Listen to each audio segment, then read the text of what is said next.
रोहन के एक housing loan से पूरी वर्ल्ड की इकोनॉमी कोलैप्स हो जाती है। तो होता क्या है, सन 2000 में एक स्टॉक मार्केट बर्स्ट आता है, डॉट कॉम बर्स्ट, और अपने रोहन का पूरा जो भरोसा है वो स्टॉक मार्केट से उठ जाता है। तो रोहन वहाँ से पैसे निकालता है और सोचता है कहीं इन्वेस्ट करे। बैंक में पैसे डाल नहीं सकता था क्योंकि बैंक के इंटरेस्ट रेट्स बहुत लो थे, 1-1.5% ऑलमोस्ट। तो इतने से कुछ नहीं होता। तो रोहन अपना स्मार्ट बंदा था भाई, सीए, समझ रहे हो। तो रोहन ने क्या करा, रोहन ने रियल स्टेट में इन्वेस्ट करा, कुछ अपने पैसे लगाए, एक बैंक से हाउसिंग लोन लिया बंदे ने और एक आलीशान सा घर खरीदा। उस टाइम पे होता क्या था कि जो अपने बैंक्स थे पार्टिकुलरली, वो लोन्स बांट रहे थे, फ्री में बांट रहे थे। मतलब उनके पास, जैसे मैंने बताया, इंटरेस्ट रेट से इनकम हो नहीं रही थी, तो उनको स्केल अप करना बहुत जरूरी था।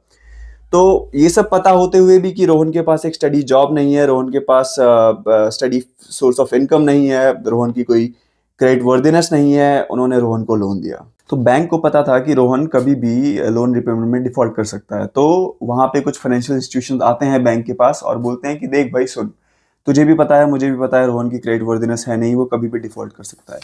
तो ऐसा कर, हम तेरे को एक स्वैप इशू करते हैं। ये एक इंश्योरेंस की तरह होगा कि इन केस अगर रोहन डिफॉल्ट करता है पेमेंट पे, तो हम उस डिफॉल्ट को सेट ऑफ करेंगे, हम तुझे पेमेंट करेंगे। इसके बदले तू, जो रोहन तुझे इंटरेस्ट दे रहा है, उसका एक छोटा सा पोर्शन हमको देता रहे। अब यहाँ पे दिक्कत क्या थी, यहाँ पे प्रॉब्लम थी कि ये स्वॉप्स जो हैं by name were not insurance, these were swaps, और ये रेगुलेटेड नहीं थे इंश्योरेंस बोर्ड से।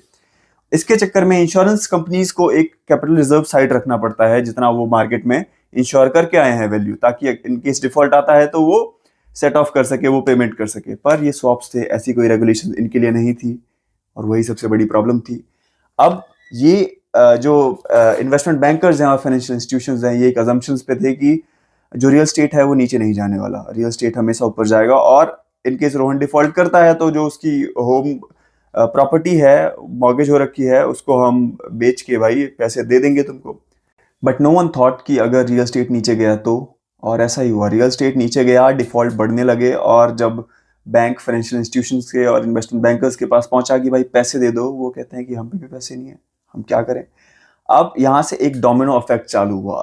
रियल स्टेट ऑलरेडी डाउन था, रियल स्टेट डाउन होने की वजह से डिफॉल्ट्स चालू हुए, और डिफॉल्ट्स की वजह से बैंकिंग सेक्टर डाउन हो चुका था। अब बैंकिंग सेक्टर डाउन हो चुका था, और क्रेडिट डिफॉल्ट स्वैप सीडीएस की वजह से ये जो इन्वेस्टमेंट बैंकर्स और बड़े बड़े तुम्हारे फाइनेंशियल इंस्टीट्यूशंस हैं, इन पे पैसे थे नहीं, इन्होंने मैसिव सेल आउट चालू करा, लिक्विडेट करने चालू करे अपने एसेट्स, ताकि ये बैंक को दे सकें। और उस चक्कर में जो तीसरा बच जाता है पिलर, स्टॉक मार्केट, वो भी क्रैश हो जाता है।